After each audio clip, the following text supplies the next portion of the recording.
Ya pemirsa, selamat sore, apa kabar? Bertemu lagi kita dalam acara yang menarik ini dari Jumat tanggal 15 November 2024. Ya, seperti yang saya janjikan tadi, kan teman-teman kan beberapa kawan kan sudah menyaksikan. Ya, kalau seandainya nih saya jadi presiden Indonesia satu hari nanti, ya kan, teman-teman kan sudah ada yang menyaksikan dan ada yang tahu lah apa visi dan misi saya, ya kan. Salah satu misinya adalah memang untuk menjadikan Indonesia ini sebagai negara yang berdasarkan syariah Islam. Menjadikan Indonesia ini adalah negara yang menjadikan Islam itu sebagai agama negara dan menjadi seperti Islam itu menjadi dasar negara. Taruhlah mungkin akan jadi negara Republik Islam seperti Pakistan, Iran maupun Afghanistan sebelum dianeksasi oleh Taliban di tahun 2021.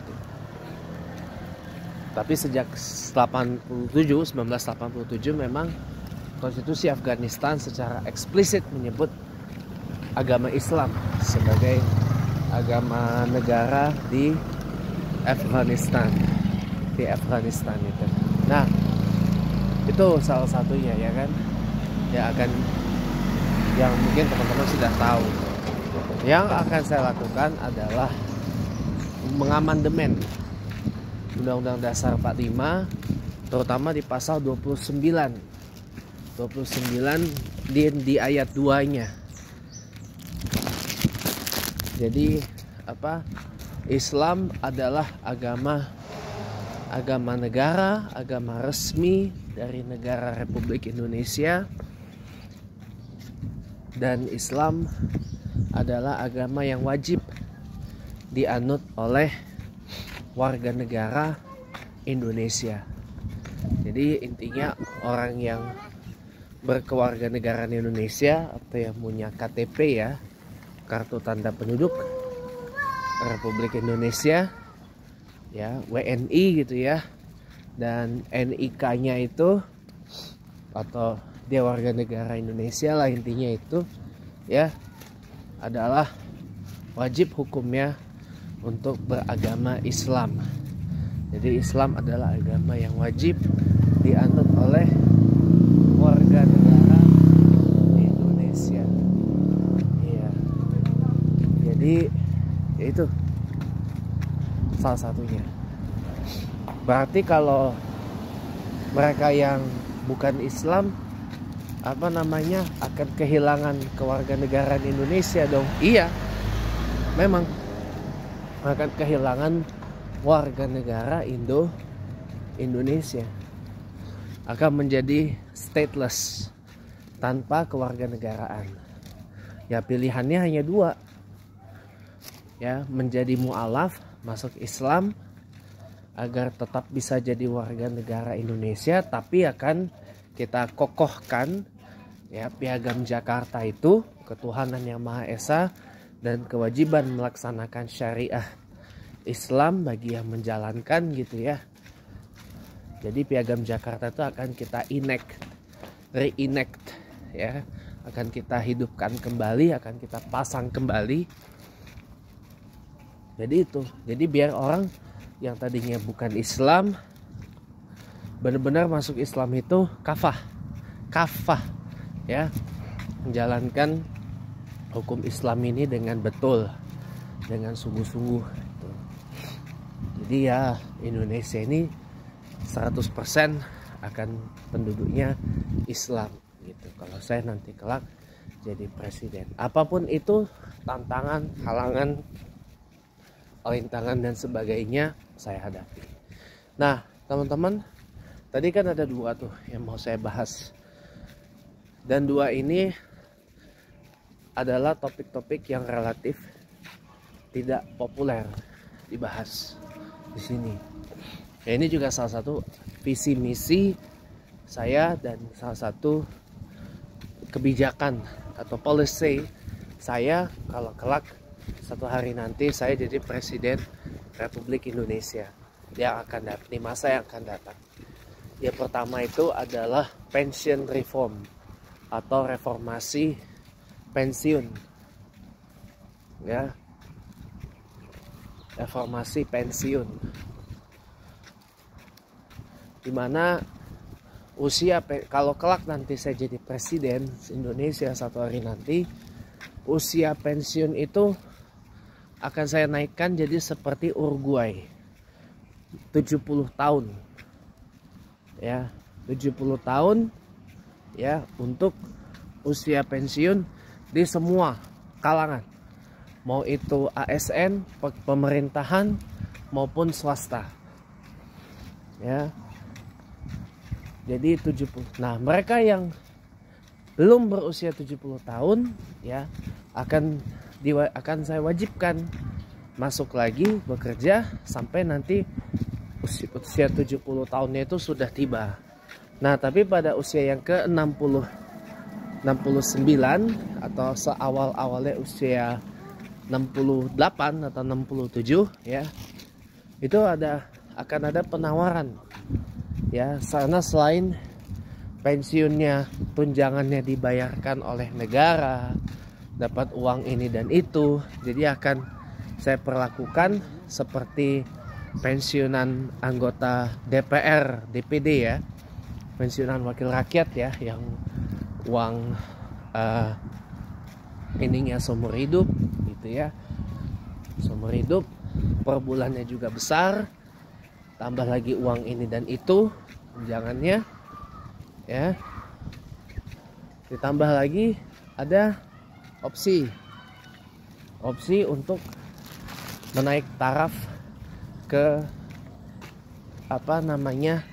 HSP, highly skilled professional atau profesional berketerampilan tinggi atau PKT. Nah, detailnya nanti ya setelah saya antar barang ini dulu ke rumah om saya, nanti kita sambung lagi setelah yang satu ini. Nah, kita lanjut lagi ya. Jadi kita teruskan ya. Nah, jadi pensiunan ASN, pensiunan pejabat negara, pensiunan swasta itu akan, kalau kelak saya jadi presiden Indonesia nantinya, akan saya perlakukan seperti halnya pensiunan anggota DPR dan DPD ya. Jadi dapat uang pensiun seumur hidup ya, tiap bulan dapat, tiap bulan tunjangannya dapat, tiap bulan uangnya dapat, tiap bulan aneh apa ya, seperti itulah ininya. Dan ada satu lagi, ketika mau menjelang usia 70 tahun, paling cepat di umur ke 67, 68, paling lambat umur ke 69, itu nanti ada tawaran mau fully retired atau pensiun sepenuhnya, atau mau naik taraf menjadi, tadi saya bilang, highly skilled professional atau PKT, profesional berketerampilan tinggi, atau PTT, profesional terampil tinggi, highly skilled profesional. Nah, caranya bagaimana naik tarafnya itu? Gini, cara naik tarafnya itu adalah dengan kembali lagi dilakukan tes minat dan bakat. Maunya di bidang apa, berbakatnya di bidang apa, atau dia ingin berkarir di bidangnya apa, karir sebagai bidang apa, dan nanti akan dibiayai secara gratis oleh pemerintah. Ini kebijakan saya loh ya, misi saya. Pemerintah akan membiayai untuk mengambil sertifikasi di BNSP, Badan Nasional Sertifikasi Profesi. Jadi Badan Nasional Sertifikasi Profesi, dan akan dimasukkan jadi anggota LPN, Lembaga Produktivitas Nasional nanti. Jadi akan benar-benar kita gembleng menjadi profesional terampil tinggi atau PTT, highly skilled profesional berketerampilan tinggi. Nah, itu yang akan saya lakukan. Itu kalau orang itu sudah usia injak 67 sampai 69 tahun. Jadi ada opsi ketika usia sudah 70 nanti, apa mau benar-benar retired, benar-benar mau pensiun, atau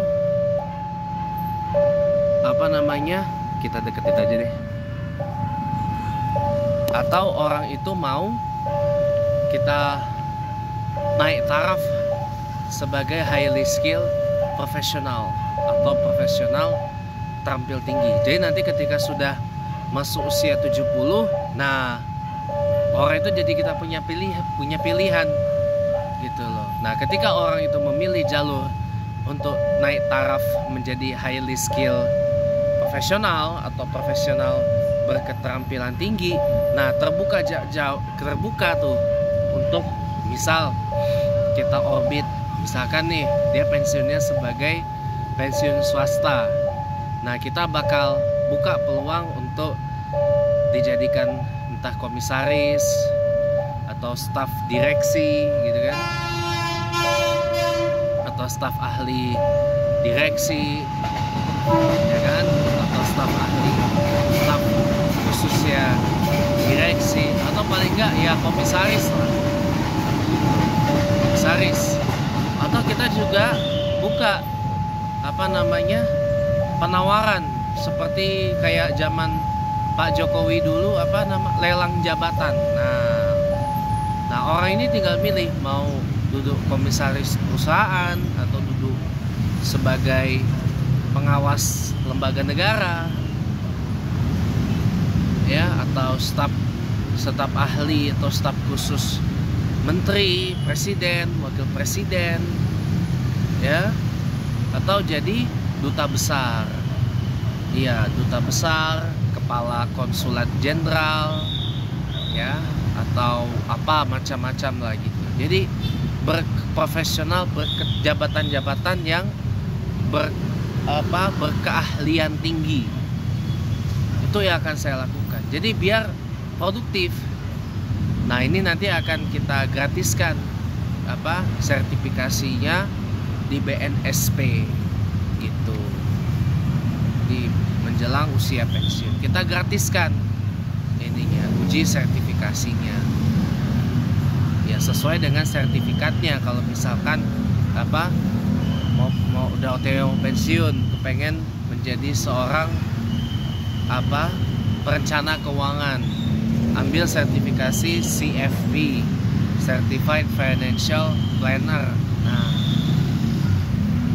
begitu sudah dapat, ketika usia nanti sudah 70, ya kita akan carikan gitu loh, mana-mana yang bisa diemban, misalkan membantu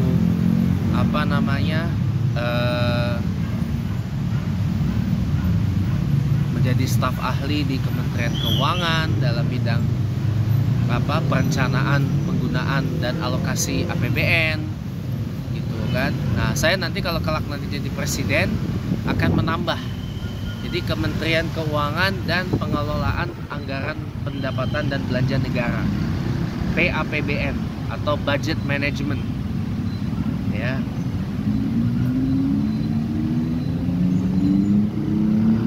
Nah, kita akan tempatkan di situ misalkan, atau kita akan tempatkan di Bank Indonesia atau di mana gitu ya, yang berkaitan dengan perencana keuangan, atau kita tempatkan sebagai staf ahli atau tenaga ahli di Bappenas gitu kan, misalkan seperti itu kalau cara saya ke depan. Jadi apa namanya, produktif gitu. Kalau misalkan mau ngambil sertifikasi apalagi gitu, misalkan kalau misalkan mau naik taraf, mau di orbit menjadi highly skilled profesional gitu, kita akan sediakan jabatan-jabatannya, kita siapkan itu nanti. Tapi tetap uang tunjangan pensiunnya kita bayar. Kemudian yang ya seperti kita akan perlakukan seperti pensiunnya anggota DPR, DPD, pejabat-pejabat negara, presiden, contohnya menteri akan dapat ini terus ya. Atau kalau mau jadi pengajar atau jadi dosen di PTS atau PTN, kita juga siapkan nanti. Kita juga akan siapkan jalur-jalurnya, kita sediakan gitu. Asal sesuai dengan sertifikasi, dan kita akan juga berikan modul-modul buat nanti dihantar untuk diajar kepada mahasiswa kalau dia mau jadi dosen di universitas. Jadi negara hadir. Nah ini begitu juga dengan para veteran. Para veteran ini juga akan kita perhatikan. Kalau saya kelak nanti jadi presiden ya, akan kita perhatikan juga. Kita data dulu veteran-veteran mana aja gitu kan. Lalu kita naik taraf kehidupannya. Kita naik taraf kehidupannya, kita tawarkan apakah mau sekedar kita naik taraf kehidupannya dalam artian kita beri tunjangan pensiun dan sebagainya yang sama seperti tunjangan pensiunan itu, atau kita naik taraf juga menjadi profesional berketerampilan tinggi atau highly skilled profesional. Nah ini jadi biar menarik gitu loh, biar biar tetap produktif gitu. Di samping memang kalau kelak nanti saya jadi presiden Republik Indonesia yang akan datang, ya saya pertama minta maaf dulu karena mungkin nanti susunan kabinetnya akan lebih besar dari kabinet merah putih. Karena walaupun memang ada kementerian yang digabungkan kembali setelah dipisah, tapi memang ada kementerian yang dipisah dan akan ada kementerian baru. Nah kementerian yang dipisah itu adalah, kalau saya kelak jadi presiden, itu adalah Kementerian Pemberdayaan Perempuan dan Anak, Perlindungan Anak. Itu nanti akan saya pisah menjadi Kementerian Perlindungan dan Pemberdayaan Perempuan dan Kementerian Perlindungan Anak. Kemudian Kementerian Pendayagunaan Aparat Negara dan Reformasi Birokrasi itu juga akan saya pisah menjadi Kementerian Pendayagunaan Aparatur Sipil Negara dan Pengawasan Pembangunan, nama yang dulu dipakai sebagai nama Kementerian Koordinator di Kabinet Reformasi Pembangunan era Presiden B.J. Habibie. Dan yang satu lagi Kementerian Reformasi Birokrasi, saya tambah menjadi Reformasi Birokrasi, Institusi dan Regulasi. Dan itu ditambah lagi depannya Reformasi Birokrasi, Institusi, Regulasi dan Pelayanan Publik.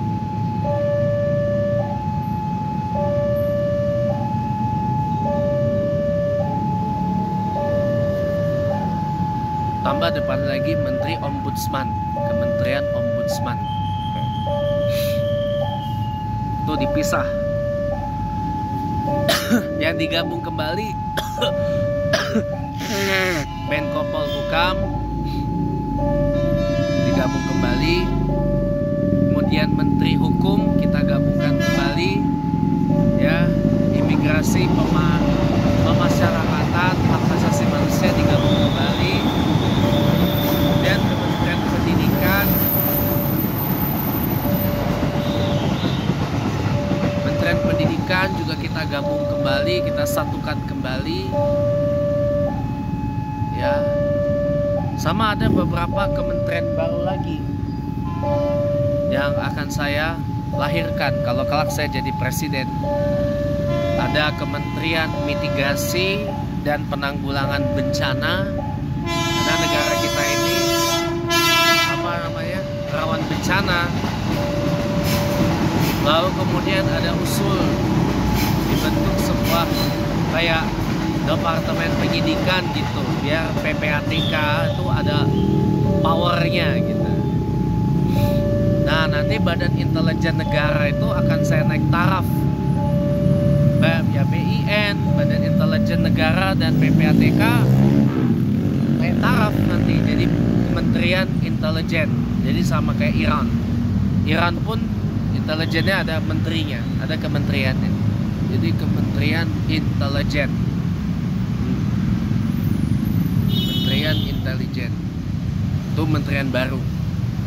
Kementerian Mitigasi Penanggulangan Bencana itu juga kementerian baru.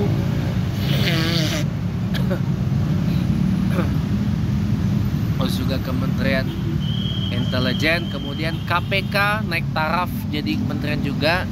Kementerian Pemberantasan Tindak Pidana Korupsi dan Tindak Pidana Pencucian Uang, ya.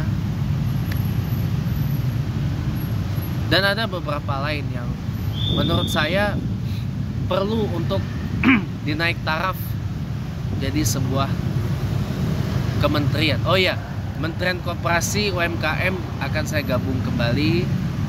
Pokoknya kementerian-kementerian yang dipisah di Kabinet Merah Putih akan saya gabung kembali. Tapi ada juga kementerian yang memang akan saya pisah, ya, akan saya pisah di kabinet saya nanti. Lalu ada juga Kementerian Ekonomi dan Keuangan Syariah, ya, sebagai pengejawantahan dari Komite Nasional Ekonomi dan Keuangan Syariah atau KANEX, ya.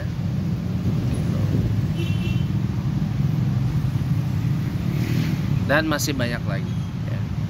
Itu kelak nanti kalau saya jadi presiden. Jadi ada beberapa, ya, hal-hal yang memang perlu untuk ditangani dalam bentuk sebuah kementerian, ya, bukan badan negara.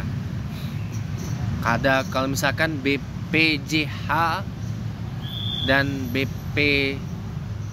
BPJH, ya, Badan Penyelenggara Jaminan Produk Halal, dan Badan Penyelenggara Ibadah Haji BPIH itu akan saya kembalikan ke Kementerian Agama.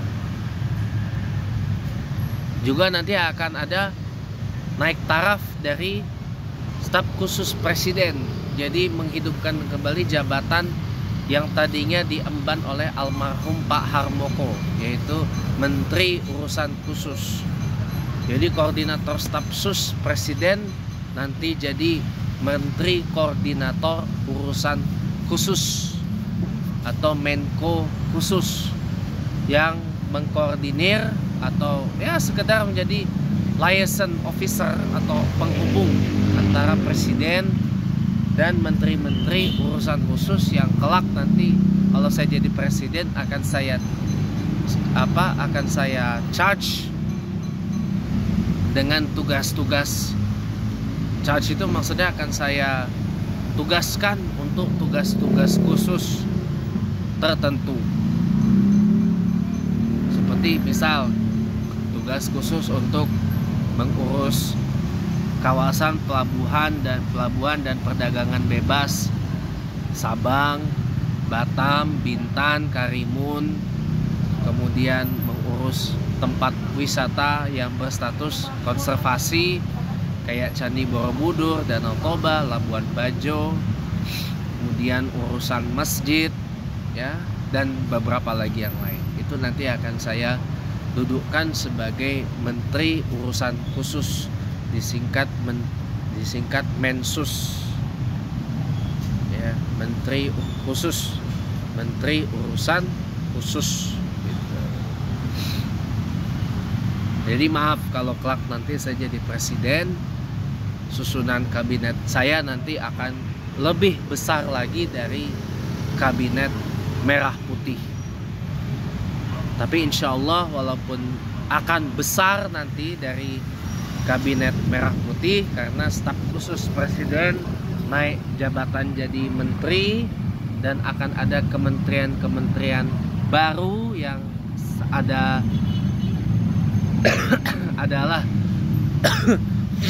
hal-hal prioritas yang sekiranya lebih layak dikoordinir dalam bentuk kementerian gitu ya.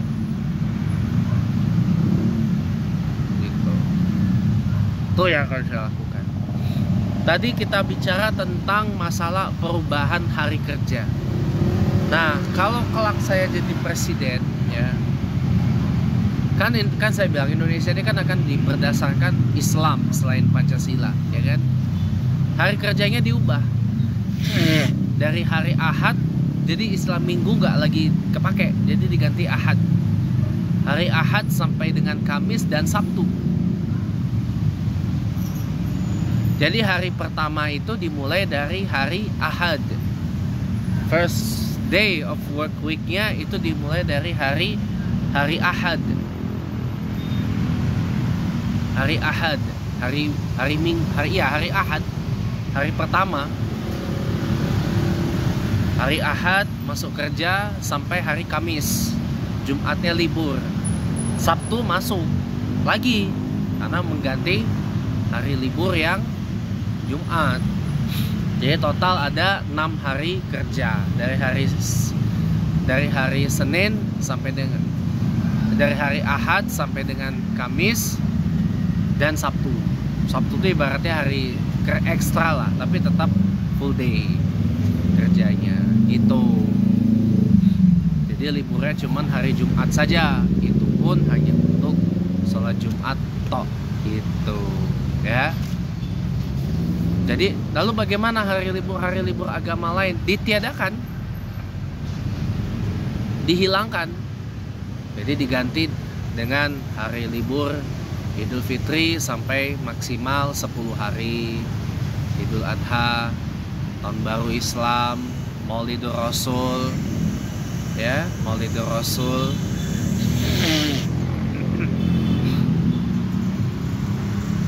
Itu hari-hari besar Islam dan hari-hari nasional yang akan dizahirkan oleh saya sebagai hari libur nasional. Jadi kita kurangi. Jadi hanya Idul Fitri, Idul Adha, Tahun Baru Islam, Maulidur Rasul, Isra Mi'raj, kemudian hari kemerdekaan dan hari Pancasila, hari lahir Pancasila.